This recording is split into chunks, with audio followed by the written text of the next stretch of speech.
Welcome to Faith and Board Games. I'm Tyler Collum, and today we're dueling for control of Middle-earth in The Lord of the Rings Duel for Middle-earth. The Lord of the Rings Duel for Middle-earth is a family strategy board game about drafting cards and landmarks in order to gain control of Middle-earth.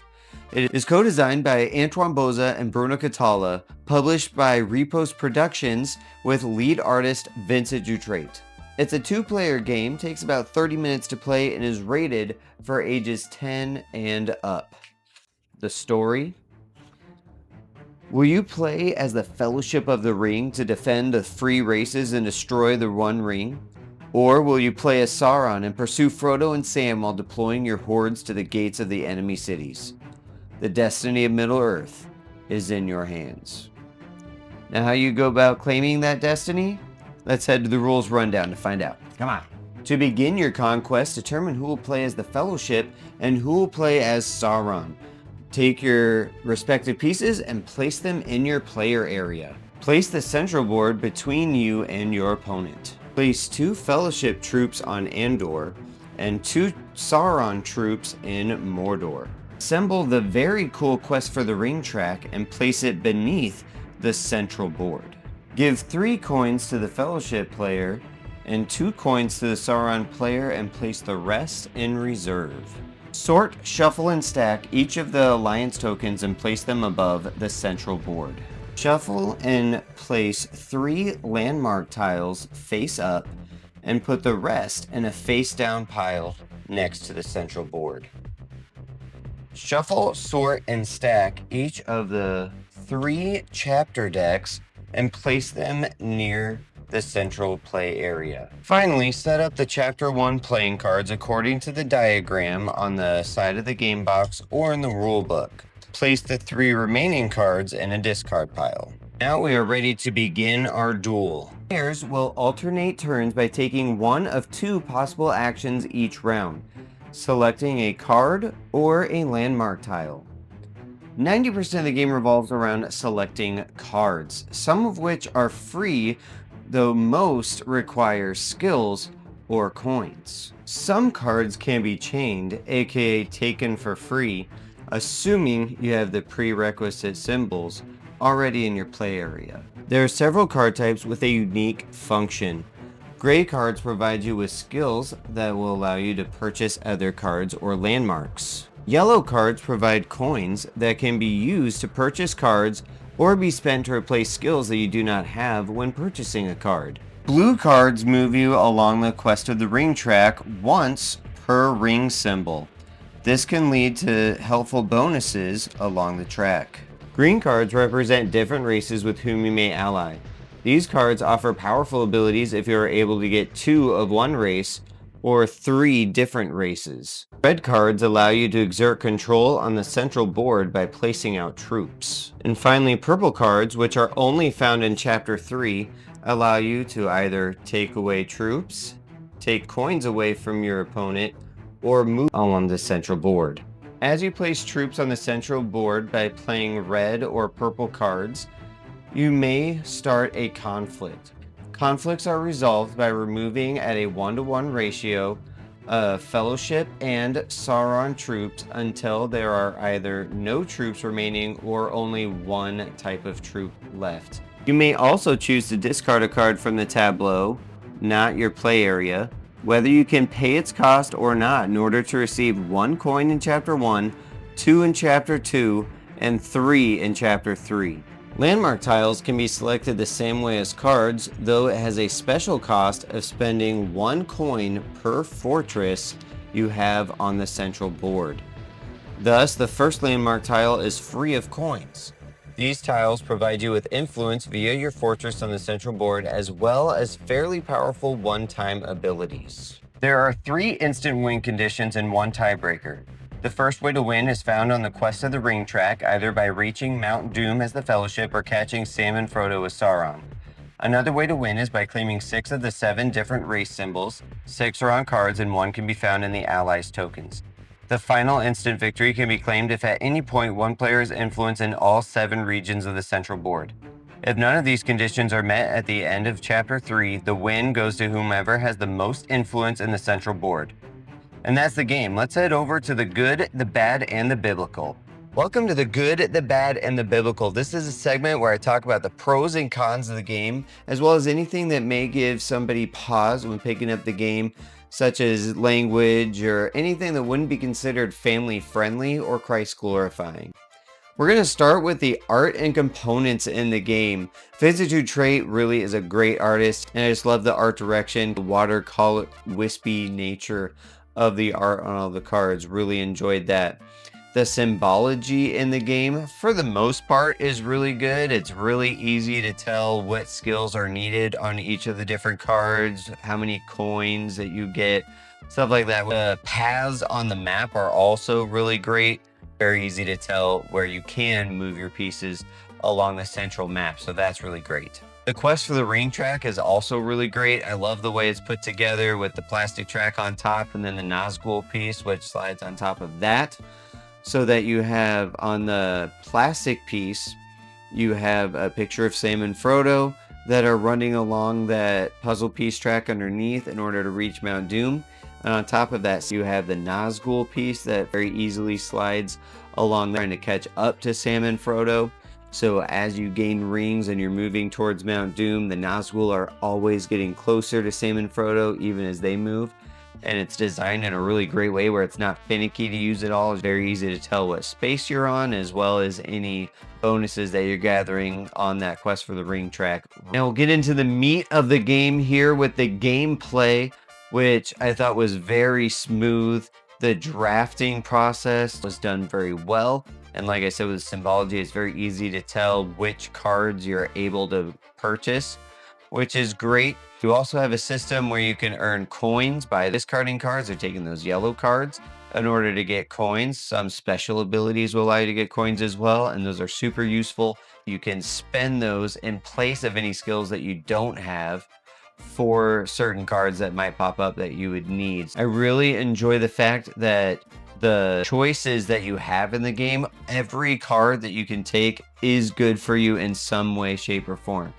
Every option is good. It's just a matter of taking the best option for you at the time that will benefit you the most, but also not leave your opponent open to take a card that they might need. So that's just really neat. I really enjoy the drafting portion of this game.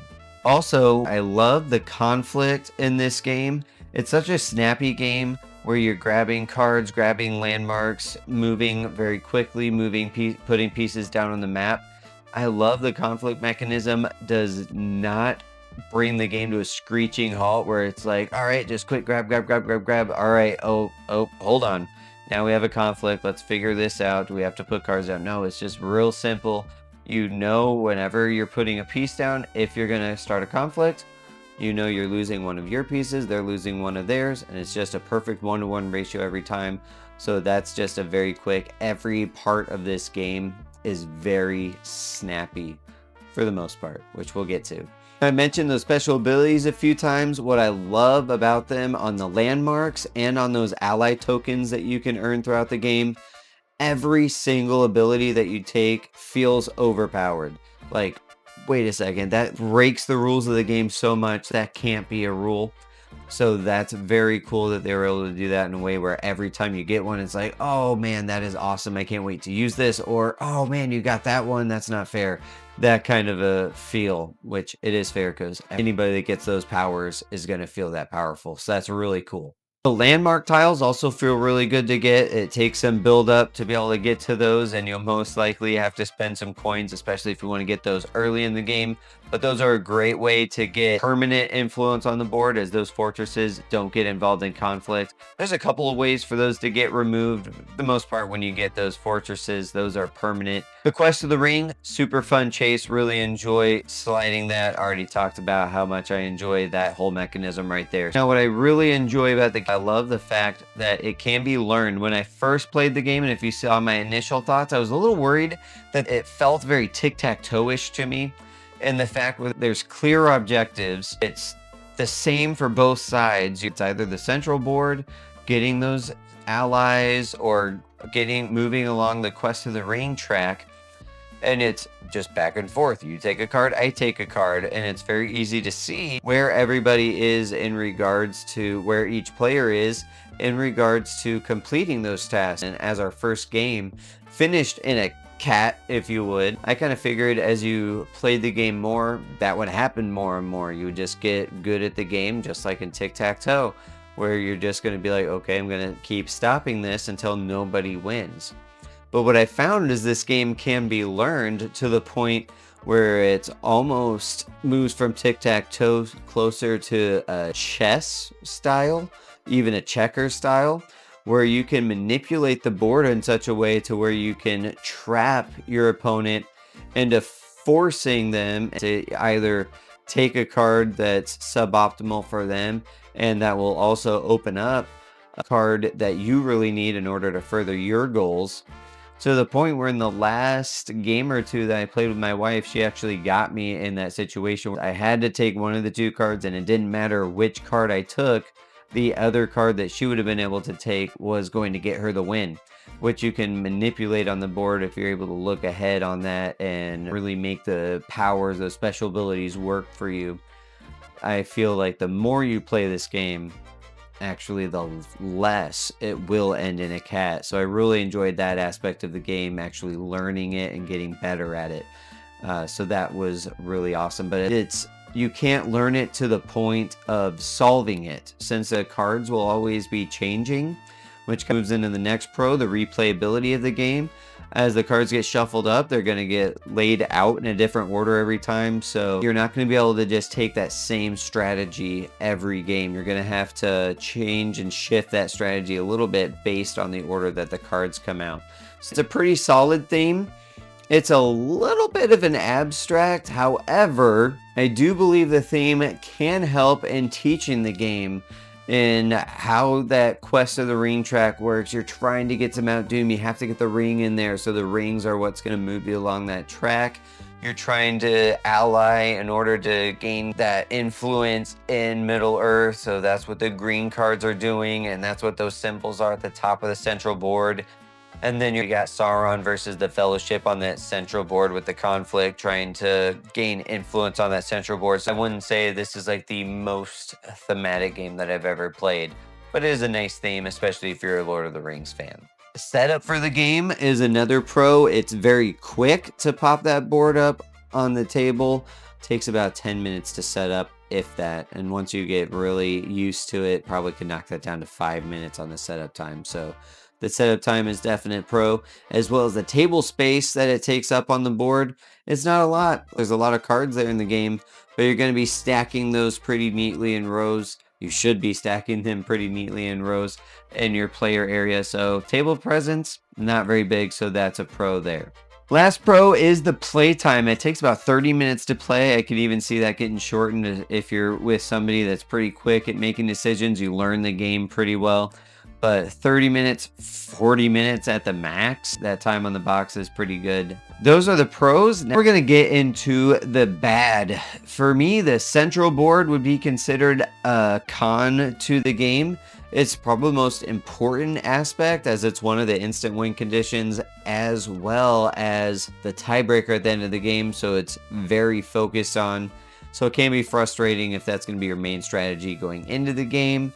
Very hard to actually win that way, I found. The next bad is a very weak one, to be sure, but if you're not really into memory aspects of the game, you might find that with the ally tokens, as when you take those tokens, especially if you get the 3 allies, you're going to take one from each of the 3 that you have in your play area, and then you're going to flip those over. There's no closed information, so both sides can see that. And then the other side can try to memorize, like, oh man, yeah, that was a really cool power that they didn't take. I'm going to try to go get that. If you're not into memory, which I'm not really in games, that could be considered a con to you, but it's not really a big portion of the game, to be fair. And then the last bad is something to be aware of. The player interaction will be negative. Those purple cards are just straight take that, where you are taking your opponent's plate pieces off the center board, where you're taking your opponent's troops off that center board, as well as just taking coins away from them or taking off your opponent's fortress. So there's going to be that mean interactions, but it does say duel. So you have to understand that going into the game. So that's the good, that's the bad. Let's get into the biblical. In this game, someone will have to play as Sauron. So if that's not something you're into, having to play as a villain in a story, then this might not be for you in that aspect. There are also going to be wizards, pictures of orcs and Gollum, which for the wizards, if you're not into that, don't want that in your games or in your home, you will find that in here in theme only. To be fair, there's not going to be anything that says this is a wizard. Pictures of the orcs and Gollum. They're not nasty by any means. They're very watercolory, wispy looking. So that's the good, the bad, and the biblical. Let's head on in to the faith lens, and then I'll see you on the other side of that for my final thoughts and rating on the Lord of the Rings Duel for Middle-earth. Welcome to Faith Lens, where I take either a game mechanic or a game theme and derive a spiritual application from that for our benefit and, more importantly, God's glory. In this game, you have the good forces of the Fellowship fighting against the evil forces of Sauron. And it got me thinking of a verse in Ephesians chapter 6, verse 12, that we as Christians find ourselves in each and every day. Here's what the Bible says in Ephesians chapter 6, verse 12. For we wrestle not against flesh and blood, but against principalities, against powers, against the rulers of the darkness of this world, against spiritual wickedness in high places. I can often see in our world, we as humans often find ourselves butting heads against each other, that with different views. We've got political views, Republican versus Democrat. You've got social disputes between the rich and the poor, the free or those that are enslaved. You have religious disputes where you have so many different beliefs going on in the world, and we find ourselves as people constantly fighting against each other, pushing against peace and pushing more towards war just because of all the differences that we see amongst ourselves. But what Scripture reminds us in this passage is that we are not the true enemy. The truth is, we are all fighting against spiritual enemies each and every day. That is the devil.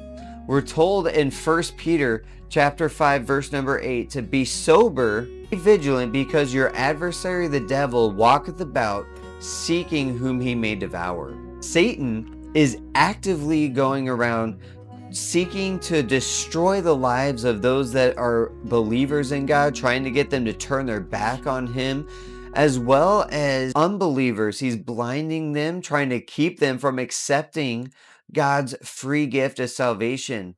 And if that's you, if you have not accepted Jesus Christ as your Savior, you've not accepted that free gift that God has given, don't let yourself be Satan's next victim. Don't let him drag you away from this free gift and into the eternal torment that is hell. If you have not accepted Jesus Christ as your Savior and you would like to know how, there's a video on my channel, which will be linked in the description below, that gives you the 2 rules that God has put in place in His Word in order for you to gain that free gift of salvation. Go ahead and check out that video now in order to claim that free gift that God is giving to every person in the world. Now, how do we combat this enemy? Well, actually, I found 3 parallels with the 3 conditions in the Duel for Middle-earth. Now, just like in the Quest for the Ring, you're trying to get to Mount Doom, you're trying to get closer to the end goal in order to escape. The Bible tells us the same thing in James chapter 4, verses 7 and 8. Submit yourselves therefore to God, resist the devil, and he will flee from you. Draw nigh to God, and he will draw nigh to you. Cleanse your hands, ye sinners, and purify your hearts, ye double-minded. The closer we are to God, the safer we're going to be. The second win condition is to gather as many of those allies as you can on that central board, which is scripturally a very winning strategy. Check out Proverbs chapter 11 verse 14, where no counsel is, the people fall, but in the multitude of counselors there is safety. Hebrews 12:1 says this, wherefore seeing we also are compassed about with so great a cloud of witnesses, let us lay aside every weight and the sin which does so easily beset us, and let us run with patience the race that is set before us. Godly allies will help keep us safe in our walk as we're trying to stay close to God. So, first of all, get as close to God as you can. Second of all, gain godly allies. And thirdly, just like in Duel for Middle Earth, where you're trying to get as much influence as you can on that central board, we're asked to do the same thing. We see that in Acts chapter 1, verse 8, but ye shall receive power after that the Holy Ghost is come upon you, and ye shall be witnesses unto me both in Jerusalem and in all Judea and in Samaria and unto the uttermost part of the earth. We are called to spread the gospel to every creature, to every person in the world. And I actually dive deeper into that in my first Faith Lens for my Power Rangers Heroes of the Grid review. Go ahead and check that video out for a deeper dive in God's call for us to reach the many.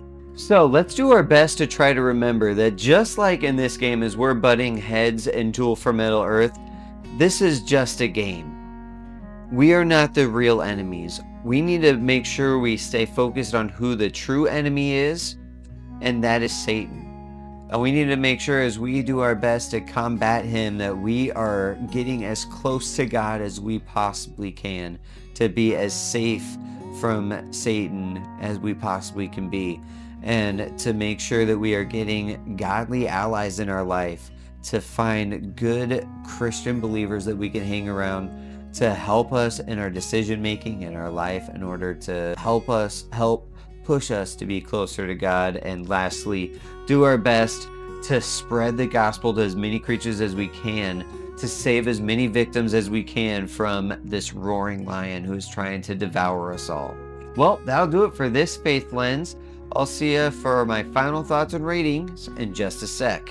Lord of the Rings Duel for Middle Earth is a very fun, clever two-player game.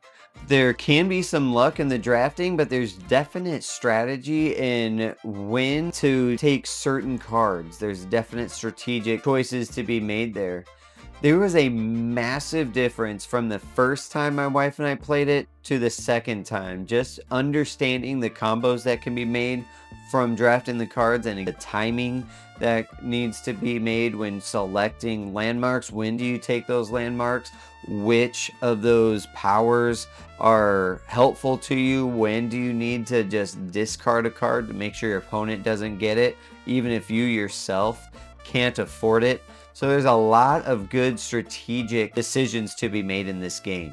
Like I mentioned, I love that there is enough strategy in this game that you can learn it and become better at it. But there's enough luck in the way the cards come out, the landmarks, the superpowers, I'll call them, with the allies, to where you will not be able to, in my opinion, you won't be able to break the game or solve the game. So there's still going to be plenty of reason to come back, plenty of replayability in this game. I love the special abilities that they feel OP and, dare I say, necessary to win the game. In the fact that if somebody is getting enough, most of those green cards, you're not getting any. You might be making sure they're not winning, but they're getting enough to get a bunch of these powers. They're more than likely going to win the game. So those powers are very important. You want to make sure you get some of those. But while we're talking about these special powers, we'll go into my two main gripes for the game, and that is the symbology of the special abilities. 90% of the symbology in this game is great, but those special abilities, for whatever reason, this might just be a me thing, they are not very intuitive at all. They give a very nice sheet that very quickly explains what each of these abilities do on the ally tokens, as well as the landmark tiles have their own special abilities that you really only see on those tiles.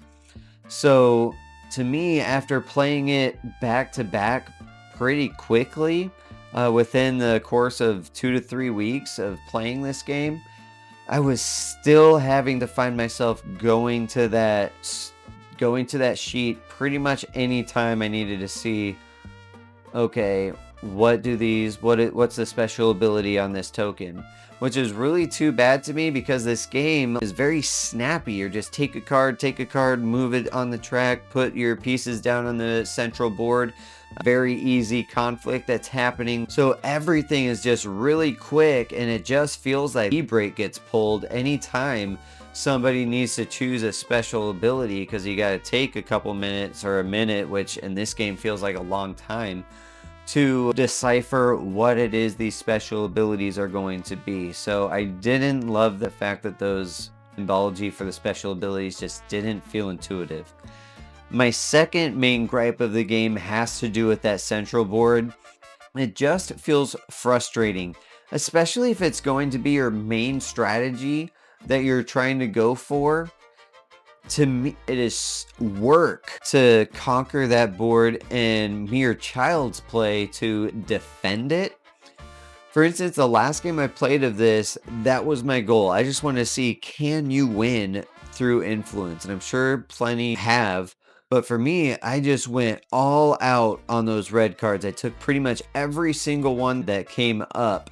And by the end of the game, I had about 10 of those red cards, and my wife finished with 2 in that entire game. And she just had a couple special abilities that helped her out going on the central board. And I even grabbed a landmark tile or 2 as well, in addition to those cards.